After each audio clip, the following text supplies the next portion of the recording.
বন্ধুরা, মুসলি নামের এই প্রাণীটাকে বিক্রি করে দেওয়া হয় একটা খারাপ লোকের কাছে। লোকটা ঠিক মতন মুসলিকে খাবার খেতে দিত না, আর প্রতিদিন তাকে দিয়ে অনেক কষ্টের কাজ করাতো।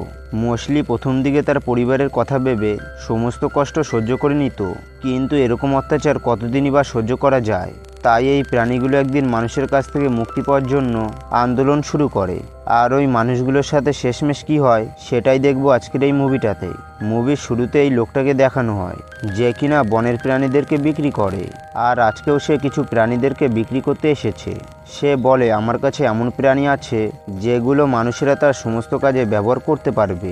তাই লোকটা সবার সামনে কিছু অদ্ভুত ধরনের প্রাণী নিয়ে আসে, যেগুলো দেখতে অনেকটা ঘোড়ার মতো, এবং এগুলোকে থরিফেন্ট বলা হয়।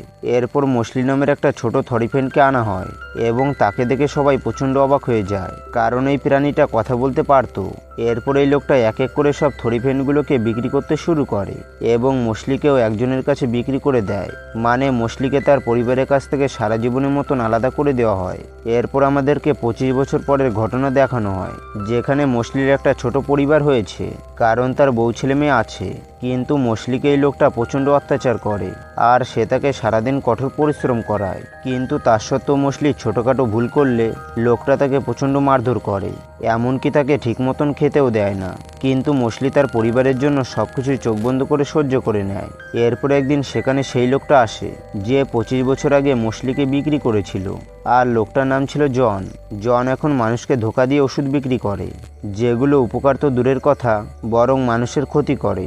আর জন আজকে সাইমনের কাছে ওষুধ বিক্রি করার জন্য এসেছে, কিন্তু সাইমন বলে আমার কাছে তো টাকা নেই। তখন জনের মাথায় একটা শয়তানি বুদ্ধি আসে। সে বলে তুমি চাইলে মুসলির ছেলে রুহুকে বিক্রি করে দিতে পারো, যার সাহায্যে ওই টাকা দিয়ে তুমি ওষুধটা কিনতে পারবে, আবার পাশে থাকা এই জমিটাও নিজের নামে করে নিতে পারবে। এসব কথা শুনে মুসলি তখন ভয় পেয়ে যায়। তাই সে সামনের দিকে এগিয়ে এসে বলে তুমি যেই জমিটার কথা বলছো ওই জমিটা তো একদমই ভালো না, আর ওই জমিতে কোনো চাষ হয় না। এই কথা শুনে সাইমন মুসলির দিকে একটা পাথর ছুঁড়ে মেরে তাকে তাড়িয়ে দেয়। এরপর রাতের বেলায় মুসলি তার মালিক আর জনের সব কথা শুনে নেয়, যেখানে সাইমন বলে মুসলির বউ প্রেগনেন্ট, আর যখন তার আরেকটা বাচ্চা হবে তখন আমি তার ছেলেকে বিক্রি করে দেব। এই কথা শুনে জন প্রচণ্ড খুশি হয়ে যায়। পরের দিন আমরা দেখতে পাই মুসলির মালিক সেই জমিটা পেয়ে গেছে, আর সে মুসলিকে জমিটা চাষ করার জন্য সেখানে নিয়ে যায়। কিন্তু জমিটাতে অনেকদিন ধরে চাষবাস না করার কারণে সেখানকার মাটি অনেক শক্ত হয়ে গিয়েছিল, যার কারণে সেখানে চাষ করা সম্ভব হচ্ছিল না। তাই সে মুসলিকে মারতে শুরু করে। মুসলি তখন অনেক চেষ্টা করে, কিন্তু তার সত্ত্বেও চাষ করা নাঙলটা দুটুকরো হয়ে যায়। এটা দেখে সাইমন আরও বেশি রেগে যায়, যা দেখে মুসলির প্রচণ্ড খারাপ লাগে, কারণ সে নিজের সবটুকুন দিয়ে চেষ্টা করেছিল। তাই মুসলি ঠিক করে সে নর্থে চলে যাবে, আর সেখানে গিয়ে দুই পায়ে চলা থরিফেন্ডের সাথে কথা বলে তার পুরো পরিবারকে এখান থেকে উদ্ধার করবে। তাই মুসলি তার ছেলেকে বলে তুমি তোমার মায়ের খেয়াল রাখবে, কারণ আমি নর্থে গিয়ে তোমাদেরকে এখান থেকে উদ্ধার করার চেষ্টা করব। এই কথা বলে মুসলি জঙ্গলের দিকে পালাতে শুরু করে। তাকে দৌড়াতে দেখে সাইমন আর তার লোকেরা তার পিছু করে, কিন্তু মুসলি পালাতে পালাতে একটা গুহার মধ্যে গিয়ে লুকিয়ে পড়ে, যার জন্য তার মালিক তাকে আর খুঁজে পায় না। এই জন্য সে জঙ্গল থেকে বাড়িতে চলে আসে, আর মুসলির বউ আর তার ছেলেকে তালা মেরে আটকে রাখে। মুসলি চলে যাওয়াতে সাইমন অনেক কষ্ট পায়, কারণ মুসলি তার সব কাজ করে দিত। এই জন্য সে অনেক চিন্তায় পড়ে যায়। এরপর তার কাছে জন আসে আর বলে চিন্তার কোনো কারণ নেই, কারণ আমি তোমার জন্য একজন শিকারী নিয়ে এসেছি যে মুসলিকে তোমার কাছে খুঁজে এনে দেবে। তাই ওই শিকারী সেদিকে যেতে শুরু করে যেদিকে মুসলি গিয়েছিল। অন্যদিকে জন তার দুজন লোককে বলে শিকারীকে ফলো করতে। এরপর দেখা যায় মুসলি পালাতে পালাতে একটা গর্তের মধ্যে পড়ে গেছে, আর সে অনেক চেষ্টা করছিল কিন্তু সে উপরে উঠতে পারে না। অন্যদিকে শিকারী শব্দ পেয়ে সেখানে চলে আসে। তখন জনের ওই দুজন লোক শিকারীকে ফলো করতে করতে সেখানে চলে আসে, যা দেখে শিকারী প্রচণ্ড রেগে যায়, আর মুসলি যেই গর্তে পড়েছিল সেই গর্তে লোক দুটোকে ফেলে দেয়।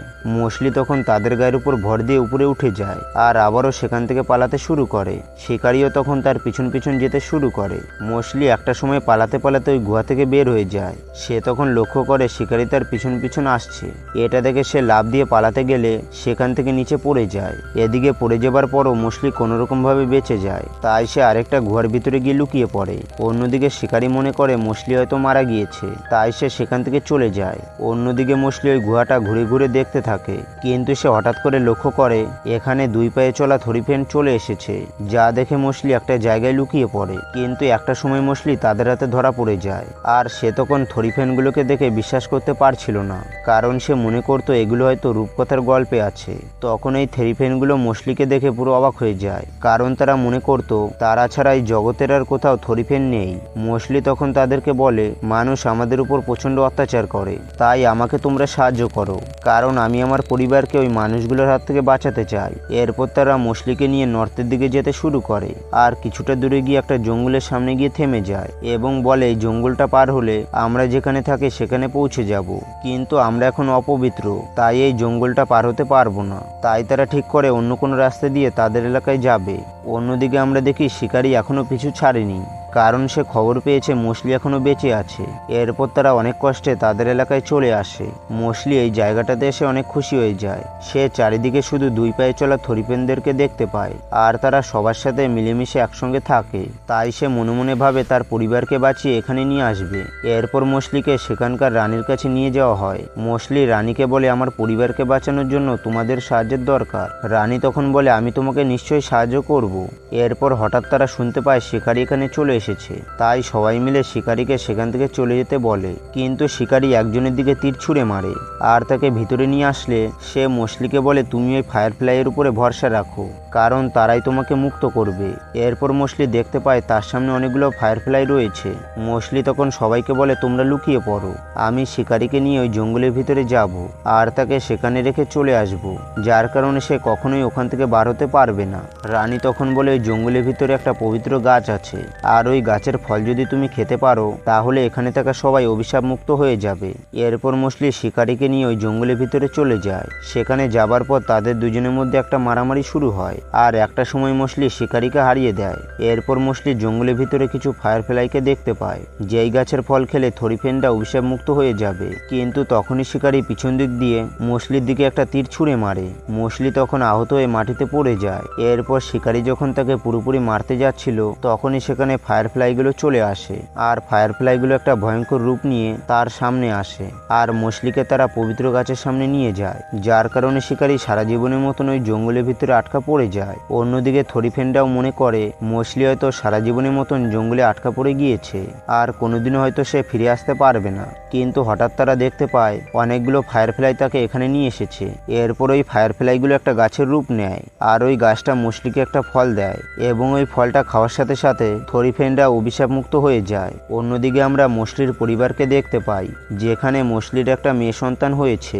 এদিকে মোস্টলির মালিক সাইমন চুক্তি অনুযায়ী মোস্টলির ছেলেকে বিক্রি করে দিচ্ছে, কিন্তু একটু পর দেখা যায় মোস্টলি তার দুই পায়ে করে সেখানে চলে এসেছে, আর সে সাইমনকে বলে, তুমি আমার ছেলেকে ছেড়ে দাও। সাইমন তাকে দেখে রেগে গিয়ে চাবুক মারতে গেলে মোস্টলি তার হাতের সাহায্যে তাকে থামিয়ে দেয়, আর তার হাত ধরে উপরে তুলে দেয়, কিন্তু তার কোনো ক্ষতি না করে তাকে আবারও ছেড়ে দেয়। এরপর মোস্টলি তার পরিবারের কাছে ফিরে আসে, আর তার মেয়েকে কোলে তুলে অনেক আদর করে। এরপর সে তার পরিবারকে ওই পবিত্র ফল খেতে দেয়, আর এই ফলগুলো খাওয়ার সাথে সাথে তার পরিবারও দুই পায়ে চলতে শুরু করে, আর মানুষের মতন তাদেরও দুটো হাত তৈরি হয়ে যায়। এরপর মোস্টলি তার পরিবারকে নিয়ে ওই জগতের দিকে চলে যায়। আর বন্ধুরা, এর সাথে সাথে আমাদের মুভির গল্পটাও শেষ হয়ে যায়। তো বন্ধুরা, তোমাদের এই মুভির গল্পটা কেমন লেগেছে সেটা কমেন্ট বক্সে অবশ্যই বলে যাবে। আর ভিডিওটা যদি একটু ভালো লেগে থাকে তাহলে একটা লাইক দিয়ে চ্যানেলটাকে অবশ্যই সাবস্ক্রাইব করে রাখবে। তো বন্ধুরা, আবারও দেখা হবে নতুন একটা মুভির এক্সপ্লেন ভিডিও নিয়ে।